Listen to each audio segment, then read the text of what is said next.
后来过来，这是真专业的顾问公司的统计，讲疫情爆发到大，全球网络银行的使用量增加23%，手机银行的 App 的使用量更加增加30%。这个金融数位化的脚步，因为疫情的关系，意外提早3年。有学者认为讲，即卖就是咱的中央银行推动数位新台币上介好的时机点。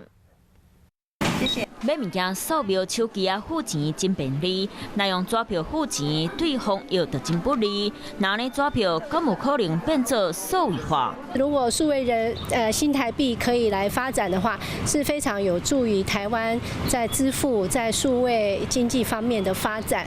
央行若是发数位新台票，好处真多，唔来当互付钱变便利，欠几10亿印纸票成本，可当防假钱、防疫、防食钱。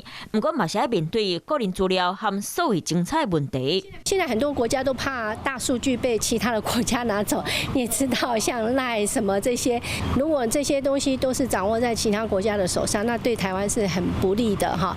不管是治安还是说整个的经济的层面来看。根据波士顿顾问公司统计，发生疫情到大，全世界网络银行使用量增加23%，手机银行 App 使用量增加30%。金融业数位化嘛，因为疫情速度近3年，行动支付、手机登录和网络银行登录，也是数位银行和人客交流上接的3大所在。嘛，互咱台湾学者呼吁，希望当推出用数位化银票。